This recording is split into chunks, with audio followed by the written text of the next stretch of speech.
All right, buddy. So what's your name and where are you from for the people that don't know? My name is MILLYZ. I'm from Cambridge, Massachusetts. MILLYZ from Cambridge, Massachusetts. And ladies and gentlemen, this is a little bit unorthodox from our average interviews. You know, I have a lot of people that have been done a lot of time or were facing a lot of time and beat their charges. But this is more along the lines because I'm enjoying I your had music, that. man. Yeah. Oh, well, we'll talk I about had that the as well. second part. I had the second part you said, yeah. Okay, yeah. So I don't know much about him as an individual, but I've been seeing his music pop up on Instagram quite a bit, and I'm a new fan, man. You're very talented. That shit, man, is nasty. You know what I Nah, mean? yeah, yeah, yeah. Let's talk about. Mutual, bro. Hey, I appreciate that, man. I appreciate it a lot. Definitely, man. I think you're gonna go somewhere real big very soon, Oh man. I'm yeah. telling you, you're Hell already yeah. doing big things, man. You know, look at that damn pinky Yeah, you ring. gotta when the world opens, you gotta come to the Virginia show, right? VA, that's where you at, right? Yeah, what you coming out here soon? I mean, when we're Oh, allowed to okay. travel and move like civilized human beings and shit. Yeah, man. You know, since the whole pandemic happened, it's been hurting a lot of rappers' careers and stuff when it goes to going on tours and shit like that. But Yeah. all right, man. So you're from Mass. Uh, Tell me a little bit about yourself, man. How'd you grow up? How'd you get in the rap game? Yeah, so I grew up in the Central Square area of Cambridge, Mass. I was pretty much like the only white kid in my neighborhood, like definitely the only white kid when the street lights go off type shit, like 100%. So um there was other white kids in the city, like there was like tough white boys in East Cambridge. That's like because we're right off the border of like, like Charlestown, like the movie The Town and The Departed and all of those movies. Yeah, So that's where I went to school and stuff. Because Cambridge is right there next to Boston. Like if you get shot, you got to go to Boston Medical. yeah, It's that close. Like I'm born in the Boston Hospital, but it's technically its own city. So yeah, I came up out there, pretty much the only white boy in my neighborhood. I got into all type of scandalous activities, and then I became a rapper. But rap was always my goal. I just got sidetracked a little bit. yeah. Well, let me ask you this, man. Growing up, because I've heard stories out of Cambridge. You know, it's pretty rough out there. Uh, Growing up in that lifestyle, were you ever introduced or thought about going into the gang life? Um, it wasn't really like prevalent like that. Like in in Boston, the dominant force is like side street gangs and project gangs and shit like that. Yeah, Like it's not like most of the mainstream gang groups. most of the gang related dudes I knew it come from jail. You know what I Yeah, mean? yeah, So I was, what I mean, I was in my own little thing, but it's not a gang. yeah.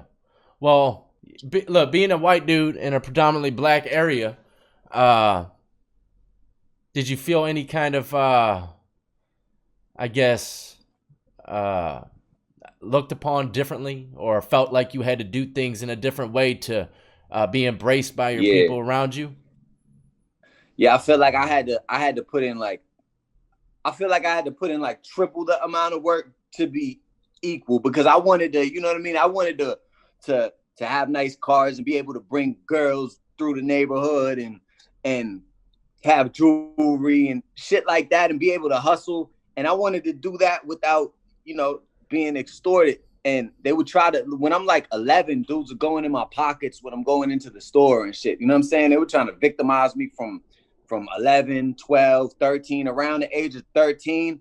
That's when I'm like really fighting back. Cause nobody told me prior that, I'm like, I pretty much come from a single mother household and she wasn't like, it's not her job to tell me you're going to have to really fight type shit like that. So I had to learn all of that on the fly. And so around like 13, 14, that's when I really started being like, all right, I'm not taking no more shorts. I'm gonna fight. I'm gonna do whatever it takes. By 15, 16, the stakes are even higher. I'm pistoled up and I gotta keep getting people off of me and building this reputation and setting a precedent to the point where like, all right, you leave me alone, especially because, I got a friendly face and I'm a white boy. Like that's wasn't a good combination Yeah. type shit. So I had to do like triple because people still wouldn't believe it. I'd shoot at dudes and motherfuckers would be like, oh, he missed on purpose type shit. No, I'm trying to blow your head off. I just don't know how to aim. Yeah. You know what I mean? So it's like, but regardless, my face and how I look just didn't fit the narrative of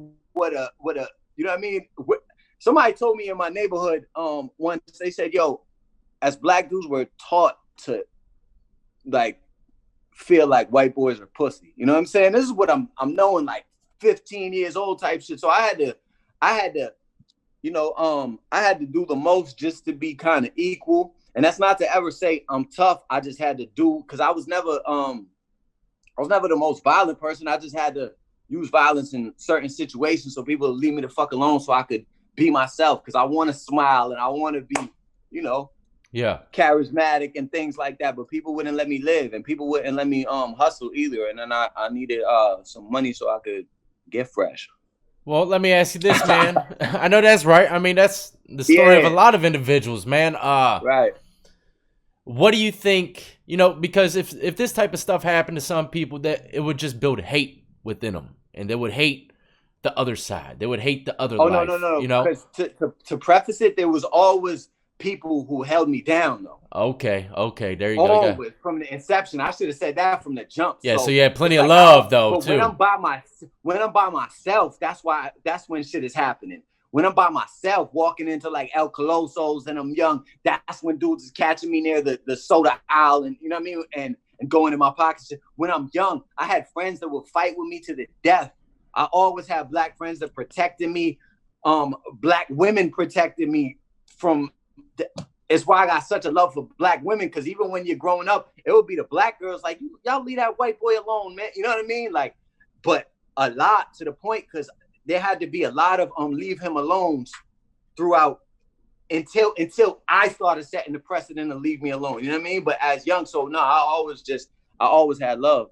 You still getting any of that kind of kickback now that you're, you know, getting out there in mainstream media and all that stuff? On the internet. Yeah. On the internet, like I'm valid. I'm probably the white rapper that goes to the most hoods in the trenches and shoots. I just shot a video with Jim Jones in the middle of Harlem last night. Damn, yeah.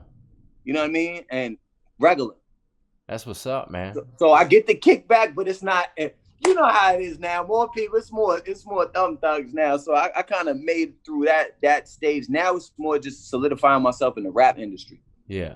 That's what's up, man. I can only imagine what kind of shit you were getting by them thumb thugs. You know, it takes a little bit of time to get used to them, because a lot of people be saying some reckless ass shit in comments crazy or whatever shit. The case is. Well, that's wild, man. Tell me, being in a neighborhood such as that, being around the individuals you were around, seeing crime all around you, the lifestyle, what the hell do you think kept you out of prison? Was it more along the lines of luck, or was it strategic? I don't really believe in luck. I believe in faith and destiny. It's why I got all type of crosses tattooed on me and shit. Like, I'm really a product of divine intervention, bro. You know what divine intervention is? When it's intervened from above, I guess you could say. Yeah, destiny. Exactly. Yeah. Like, I swear to God, I have things in my life. One specific thing, and I've never talked about it before, but I'm a product of divine intervention, like literally, bro. Yeah. That's so I could go into it, you know what I mean? But that saved me from because you know I had an armed robbery like when I was 17. I went to the hoop, beat that. Just my mother in the court, like, and I didn't even know that they were trying to smoke me. I'm in Superior type shit. They trying to smoke me. I beat that. I had a cocaine trafficking conspiracy case at 18 where we were in a speed chase with the state police, and we crashed. Stadies got us. Me and my homies beat that, and then I ended up getting convicted of. I got caught with over 14 grams of crack or whatever. It was like a stabbing at this bar and shit. This ain't my divine intervention yet, but I'm just setting the table. Set it up. Yeah, so I got caught with like there was this bar I used to hang at. I got it tattooed on my arm. It was called the Ebony Club. Okay. It was in my neighborhood or whatever. That's where I put in I put in a lot of the pain that I put in, Sound a like a lot of strip shit happened club. in A front of strip that club? bar. Nah, no, no. It was actually like a members only type bar. It Okay. was really for like the old heads. Like, Cambridge is like a historically like black city. The Yeah. part of Cambridge I'm from, the coast or whatever. So it's like, it was a very history bar, and but I would start hanging in there around like 18. They kind of let me rock, and so I'm drinking a lot of liquor. I got guns, shit like that. Bad combination. But one night this dude had got stabbed, and my man had tried to intervene because it was two dudes we knew, and my man got cut on his hand or whatever. So he's leaking. I take him to the hospital, but I'm bent. And I trap every day at this time. You know what I mean? That's my occupation. Like, I'd be rapping in my head, but I trap. That's what I do. I go out to the suburbs and I sell a lot of drugs. I said it in one of my songs, Strawberry Goya. I said they never caught me because my skin color helped me fit in. I would really I would use my white privilege in them towns and really get to it type shit. But so we go to the hospital and my dumb ass stays in the hospital with him. I should have just dropped him and left, but I'm super bent. So the police come asking about the stabbing. I'm like drunk and belligerent. I walk past them. They cuff me up for a DUI. Then they search my car because I had parked in the tow zone or whatever. I left it running. Not left it running. I left the car there type shit thinking I'm coming back. So they search my car because I guess it's called an inventory search type shit. Like basically they search it so you can't say, I had this. They took 10,000 from me or whatever. You know what I mean? It's one of them shits. But they searched the shit out of my car. They found over 14 grams of crack. So I was charged with trafficking. My lawyer, George Murphy, ended up busting this shit down. And I pled out to just possession. And I pled out to possession and a DUI with a 250-day suspended sentence. That's all right, man. So they searched it before they towed it. Yeah, they searched it before they towed it. They found that, so boom, that's whatever. So those was just some of the cases I caught, but around this same time, my friends went to jail for murder or whatever. They got picked up. They still got life right now. They ended up getting natural life, which is like, we could talk about restorative justice after, but so my mind's kind of spinning around this time, and I'm just starting to rap. So I got a show. We go to the show. I got this bright idea. I'm like, all right, I got this little pistol that my man gave me. It's like a 22, but it's brand new, like wooden handle. It's nice. He tested it off. Everything is valid. So in my mind, when you're young, you're stupid, and God protects fools and babies. This is one of the reasons I think I got through a lot. So I got this little 22. And I got a flight jacket, the jackets with the orange insides and shit, and the black outside or whatever. So in my mind, I'm like, all right, I'm gonna put the pistol in my coat pocket, and if anything happens in here, I'm gonna just let it go out of the coat pocket. I thought like that was the way you could get off. You know what I mean? Shit like that. Yeah, so like some old damn casino or mafia movies. You just yeah, busting through the paper bag or yeah. And I really believe that was the smartest shit anyone had ever thought. Just shoot out of the coat, bro. Nobody will know. Nobody see all them feathers flying out the jacket or nothing. Yeah, and you got a big hole in your shit. It's the dumbest. It was, I was really retarded. Like, I'm a sped kid too. So like, I went to sped school. I uplift them now. Like I go talk at the schools and shit like that. But what is that? Just like alternative school for bad kids special or something? Education. Oh, yeah, okay, it's for okay. Like kids with like behavior disorders and stuff. All and right. you got to ride the small bus, and you in the small classes, and a lot of those kids, like their life trajectory gets thrown off from that. But so I go to the show, and I got the pistol in my flight jacket, and I've done like. I shot that shit before. I never hit nobody. I ain't gonna hold you, but I done clear blocks. I was busting my gun like around this time heavy. And we go to the show. I got all this negative energy with me. We're like, you know, probably like 13 deep type shit. We run into another group of dudes who's like 13 deep. Some shit breaks out between the two entourages, and the same shit that happens all the time happened that time. And this guy from the entourage goes, but why he acting tough though? You know, they single me out. They always single me out the group. Always. Type shit. So I exchanged words with dude, and he starts breaking through kind of the crowd towards me, and it looked like he got a weapon, and we're like in a club, you know what I mean? Or like a show venue, I guess you could call it. Were you on stage? I was off stage at this time. Okay. I had just got off stage. So he starts to break through the crowd, and I feel like he's up in a weapon. And this is the first time in my life that I went to shoot out of fear. I never shot out of fear in my life.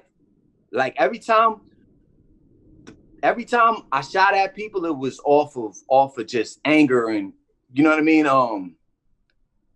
It was never out of fear. So he starts breaking through the crowd, and it looks like he's up in a pistol, or at least in my mind. And I take a couple steps back, and I up the pocket of the flight jacket, and I squeeze. It don't go off. I squeeze. It don't go off. Boom, big melee. Everybody starts tussling and shit. I go to the bathroom after Revolver. this shit. They start making. Yeah, it's over. I go to the bathroom. No, I'm saying it was I hate to stop you. I'm saying it was a revolver. Yeah, it was a revolver. Them things never jam usually, man. Click. It don't go off. My fucking mind is blown. I don't know what's happening. We go to the bathroom of the club with dudes, like a couple of my homies that I'm with. And I'm telling them, I'm like, I squeezed on him. I swear to God, I squeezed on him, because it looked like I just backed up type shit. So, but I'm telling them I squeezed on him. Yo, I go in the pocket of the flight jacket, and the gun is completely disassembled. The safety pin is out. The barrel is over here.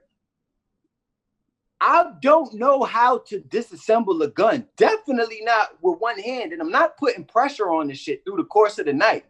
You know what I mean? The gun is disassembled in my pocket, bro.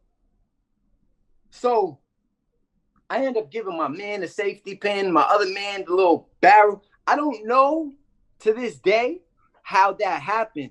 But when I look back at it, there was surveillance cameras. Security was standing right next to me.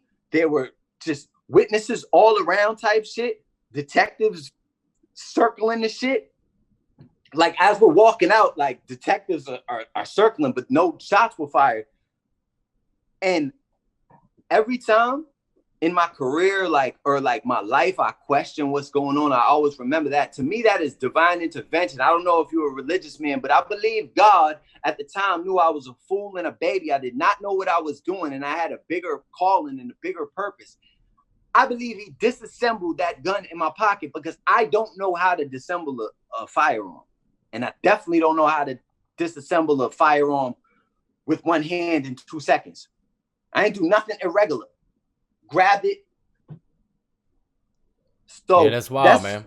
When you ask how I escaped jail, I feel like off of that was like I would be looking at 15, and the dude was from a serious place too. So it would have been a rough bid. You know what I mean? Yeah. But that answers the question of, and you know, I've evaded a lot of times, but now I'm a positive, upright citizen. You know what I mean? This is like 10 years ago I'm talking about. So now I chase this shit, but I've there's other instances of divine intervention I can tell you, but it'll feel like I'm dragging it. But well, I mean, yeah, bro, I was just thinking about this type of shit the other day because what do you think about that scenario though? You think I'm bugging? Is there a possible way? Like, how does this? Well, good gun too. I mean, yeah, it's absolutely unbelievable. You know what I mean? But miracle. I believe in miracles as well, and I do believe in divine intervention. I'm a very religious individual as well, and when I first got to prison myself, one of the first tattoos I ever got on me was prison tattooed across my upper chest. And guess what? Why you do that? I don't know, but guess what? Now my whole channel's revolved around prison. So, hey, and you know, when I first made my videos, they blew up. You know what most people said they clicked on the videos for? Because of my dumbass prison tattoo. I said, well, shit, divine intervention. I guess it was meant to be. You know what I mean? And that's just how the story unfolds, man. Everything. So, that's a fact. Even down to stupid tattoos could lead you into a whole nother direction. That's how I look at it. I do say sometimes it's luck and stuff like that, but really it all comes down to, hey, it's destiny, to me, bro. Yeah, like it's there's just some destiny. luck, but that shit is like a destiny move to me, bro. Because I always think back on that, because now I'd be getting out around now. I wouldn't, you know how long I grinded and rap, like had to just grind in the actual music business. I wouldn't have had none of that time. So I wouldn't be doing what I'm doing right now. And I'm at the best point in my life right now. But the younger me, my frontal lobe hadn't even, there's a part of your brain where you don't even fucking develop.